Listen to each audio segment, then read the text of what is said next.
wanted to get you a video of this cute girl. We are working just out in the neighborhood today, doing, well, we do this every day, but doing lots of focus exercises. So we've had kids out on bikes. It's Saturday, so there's lots of distractions, other dogs. Kids right now on bikes over there. There's a biking trail behind the Smiths, so people will bike with their kids over to the biking trail, and people walk with their dogs. And what I'm looking for is just heel position. What I'm looking for is just heel position and mindset. So I do lots of left-hand turns with her to slow her down. Good girl. Good. She is working for her food. Let me switch hands here. Next, this coming Wednesday, I'm gonna phase her off of it. Heel.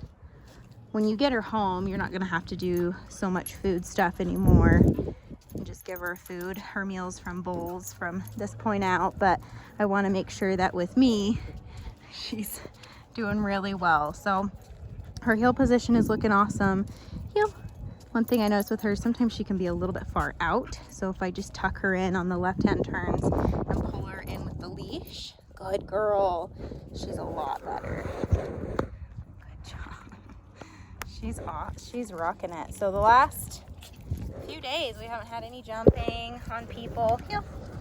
She's met some new people, and that's always the ticket, right? Is the people she knows she can't jump on, she won't, but somebody new that comes into the picture, she might try to test. Heel, come on, good girl, good girl. So that's what we're working towards, is those new interactions. She's being really calm. Heel, I know I dropped food right there. Josie, heel, good girl, good job. Sit, good. The key is tools, technique, and consistency. So we want to make sure that we're set up with the tools, not dropping them on the floor like myself, and just kidding. And our technique is there with getting her to focus, day-to-day stuff. Josie, heel, good job. And technique of just keeping her off people. I have found that if I coach people just to be a statue and I come in and do the correcting, she's really good. So we'll work on that in the go home session, but just kind of coaching people through it. Good job. Good job. You got a leaf on your chin there, girlfriend. Good girl. There, he went flying off. Good. Good. Yeah. So yeah, just taking her through the motions, make sure she can wait at doors well, heel really well, not jump on people. I'm also working on downstays, so I'll show you what those look like. Josie, down. I want to do it with the least guidance as possible. One thing I look on with her is her elbow. Josie, down, will pop up just slightly. So I'm giving her a little tap on the e-collar. What that comes from is me bringing the food in. So as I fade food out, that will get better. But as I bring the food in, she anticipates it and she pops back up, which we've seen before. Little technique is like I bring the food in and kind of swirl my hands down. Josie, down. Good girl. Good. And I come in lower with the food too. So like almost to the ground. Good. Okay. Good. But in the next couple days, I'm just gonna release her to food. So I'm not gonna do as much food reward. Josie, heel. As she's downing, just give her some verbal confirmation and then release her for the food. And then pretty soon we're not gonna have the food at all. It's just gonna be expected. Josie, down. Good, but she's doing really awesome with these downstays. So even as people, this whole family just came home, she knew they were there, but she ignored them. Down. Little tap on the e-collar. Josie, down. Good girl. Good girl. And I'm fumbling with this. That's why it's hard. Good girl. Okay. Good. Good job. So sometimes I just pretend to fumble with it, put it away, and then have her come up for the reward when I say okay. Josie, heel. Good job, girlfriend. Yeah. But she's like a good little walking buddy. She's been rocking it the last couple days as we go out for walks. There's a park just kitty corner from my house that we work at, and there's often kids playing on the playground, and it's so good for her to be able to be neutral to those things. Josie, heel. So we'll do a little bit inside. We've already done our walk today, so I just wanted to show you Josie Hill, just day-to-day stuff. She's also doing really good with the other dogs. She's pretty social. The main thing is just controlling the play, so making sure that she's not jumping on them. Good girl. We come up to the door, we sit, we get rewarded. Wait.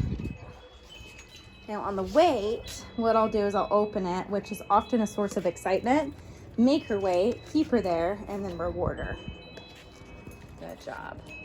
So I'm desensitizing to the door being open and so fun. I also do that, obviously, leaving the house too. Okay. Good girl, Josie. Yeah. So working on the place command. Josie, place. She's doing really awesome with this. With distractions and things. Now, I'm not having her hold it for more than 10 minutes at times, but we're gonna build that. So I want her to be able to hold this for 30 minutes next week, and by the time you get her back, I want her to be able to hold it for an hour or so. So probably not longer than that, where she's still gonna be young and a puppy, but main thing with her is I want her to be able, not necessarily the time, is I want her to be able to hold it as you go out of sight. So you're able to like put her in the place bed in the living room and go in the bedroom. I mean, those are things that I really want to work towards. So how I start to integrate that in is I'll just go around my chair. And sometimes this is hard for her. Even just me going around my lazy boy, she wants to break. I come in and reward. Now if she does get off, what I'll do is I'll hold down the e-collar and I'll walk her all the way back until she gets back on. Good girl. And I don't care what she does, if she sits, if she stands, she just needs to be there. I go towards the door. So I'm working on 3 things: distance, duration, distractions. Me opening and shutting the door, ringing the doorbell. We practice all these things constantly. So it's not necessarily the time of it. Distraction. Another dog thinks someone's here. Good. She didn't break for the dogs. So that's Ruby Twos. Ruby, we joke, is like our house cat. She is the most cat-like dog. She's like too good for everybody. She really is. Unless you have food, she has no use for you. And she's the perfect dog distraction because she doesn't want to interact with Josie, but she's not nasty about it. You know, she's just kind of like, I'm gonna hang back, because she is basically a cat. So good job, Josie girl. Good. Okay. Yes, I'm serious. She's like, I don't believe you. I don't believe you. Okay, Jess. So good. So awesome.